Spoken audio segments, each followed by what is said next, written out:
pukul 6 waktu Indonesia Tengah. RRI ND menyiarkan Warta Berita.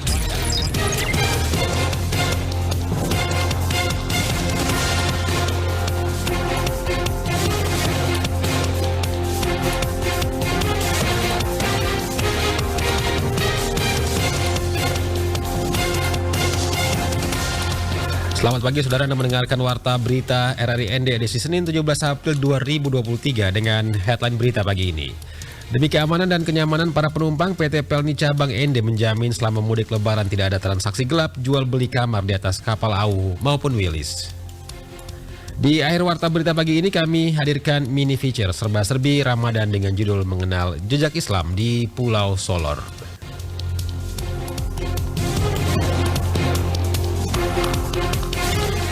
Inilah berita selengkapnya bersama saya, Rizwan Subi.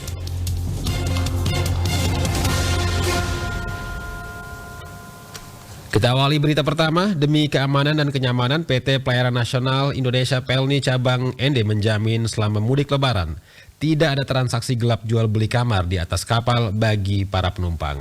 Laporan Suimam.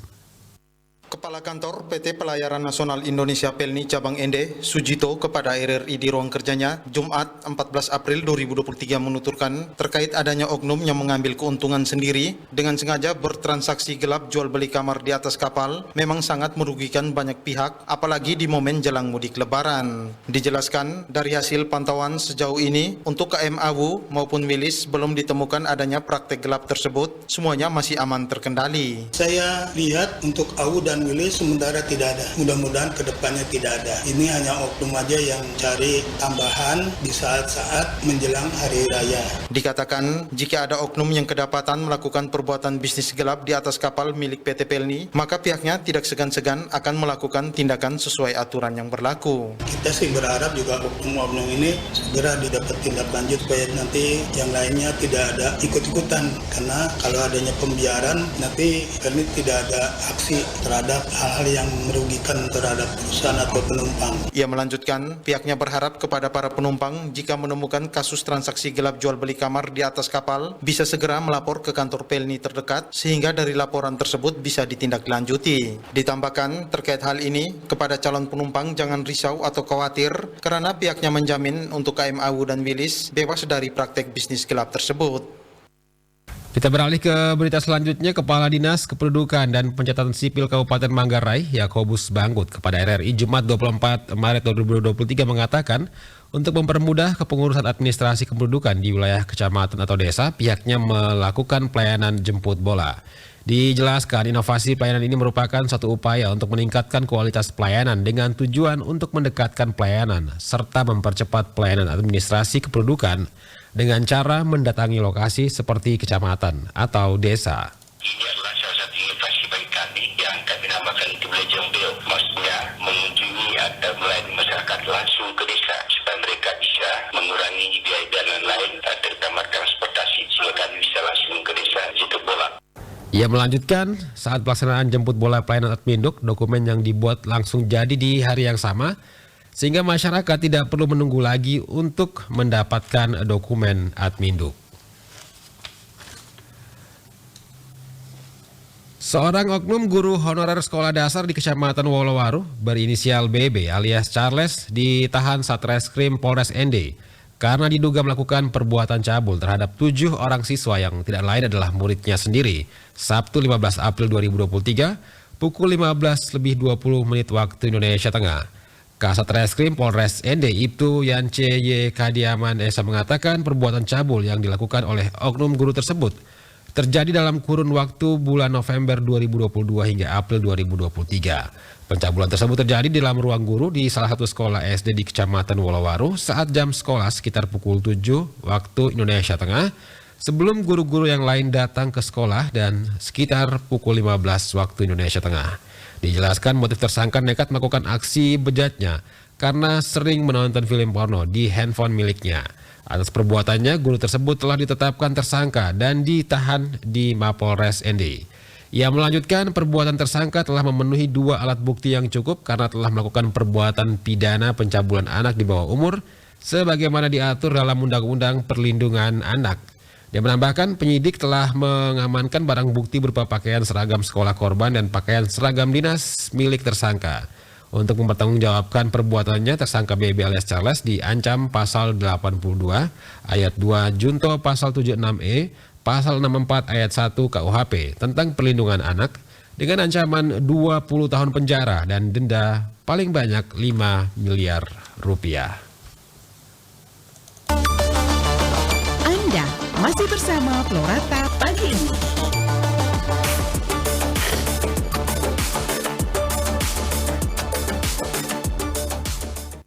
Guna menjalin hubungan yang lebih baik antara Polri dan wartawan, Humas Polres ND bersama wartawan media online dan cetak menggelar silaturahmi yang berlangsung di ruangan Si Humas Polres ND pada Kamis 13 April 2023 pukul 9 waktu Indonesia Tengah. Hadir dalam kegiatan tersebut Kasubsi Pidum Si Humas Polres ND, Ibda Heru Sutaban, yang didampingi oleh PS Kasubsi Penmas, Aibda Supardin, serta rekan-rekan media online dan cetak, antara lain Global Flores, RRI, Bayangkara Utama, Detik Flores, Pos Kupang, TVRI, Suara Nusa Bunga, dan media online radarflores.com. Kasubsi PIDM Si Humas Polres ND, Ibda Heru Sutaban mengatakan berterima kasih atas kunjungan dan kedatangan rekan-rekan media pers, yang mana kegiatan ini dilakukan agar dapat bermanfaat dan saling tukar pengalaman antara wartawan khususnya dengan Humas Polres ND, dan dirinya berharap semoga tetap solid dalam memberitakan setiap kegiatan Polri khususnya Polres ND.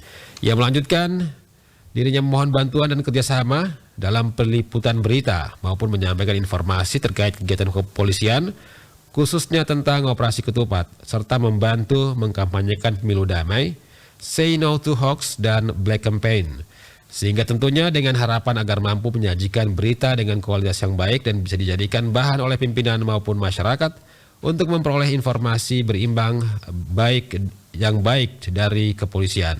Ditambahkan dari hasil pembinaan dan saling tukar pengalaman tersebut, jajaran Humas Polres ND diharapkan mampu lebih baik dalam pemberitaan di media sosial maupun di media lainnya.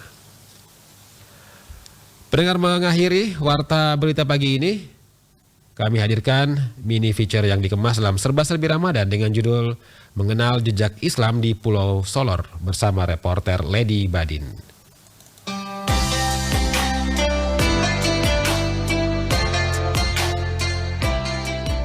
Masjid Nurjana Riung, Kabupaten Ngada, Nusa Tenggara Timur menjadi salah satu masjid tua di Flores. Terus mewariskan nilai kebersamaan dan toleransi beragama kepada seluruh umat Islam di wilayah tersebut. Masjid Nurjana berada di Desa Goloriung, Kacamatan Riung. Masjid itu merupakan salah satu masjid tua di daratan Flores yang dibangun pada tahun 1916 Masehi atas prakarsa Kraeng Riung Sapraja, Imam pertama Ence Tayeb, serta kesepakatan para tokoh masyarakat dan tokoh adat Riung. Imam Masjid Nurjana Riung, Nur Hambaka, mengatakan sejak masjid itu berdiri, nilai-nilai kebersamaan itu terus diwariskan hingga anak cucu. Bahkan pembangunan masjid itu telah melibatkan warga dari agama lain. Jadi masuk Islam ke Riung ini sejak tahun 1700-an. Sedangkan pada saat itu masih mengajarkan 2 kalimat syahadat, tinja dengan tahlilan. Nantinya di tahun 1907 datangnya Ence Tayeb dari Bima Melayu, maka pada saat itu diusul untuk membuat musalah di tahun 1907. Musalah. Setelah itu lanjutan di tahun 1916 bangunlah ini masjid. Sehingga pada waktu itu dibangun oleh seluruh masyarakat Riung. Mulai dari Tanah Bolo, Bar, sampai Bayi.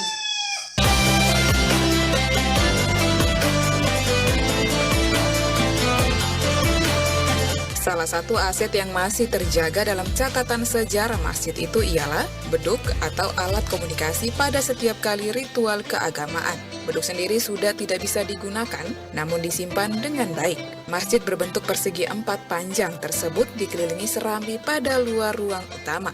Di ujung atas atap juga terdapat tombak yang ditancapkan dengan bagian tajamnya ke arah langit yang dipercaya dapat menjauhkan hal-hal buruk. Bagian dalam bangunan terdapat tiang yang terbuat dari kayu besar. Tiang ini berasal dari sebatang pohon utuh yang hanya dikelupas kulitnya. Meskipun sudah ada masjid lain di Riung, namun sebagian warga masih tetap melaksanakan sholat 5 waktu maupun ritual keagamaan di masjid ini.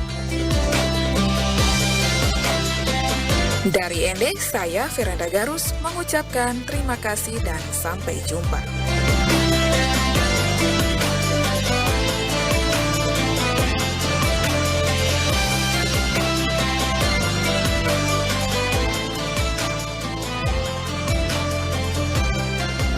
Pendengar, kami mohon maaf, informasi yang dihadirkan tadi adalah terkait dengan jejak Islam di Riung, Kabupaten Ngada bersama reporter Veranda Garus.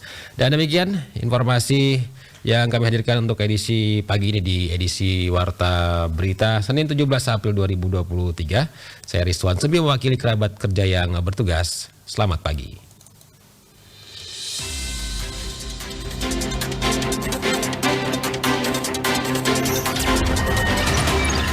Terima kasih. Anda telah mendengarkan Warta Berita Produksi RRI ND.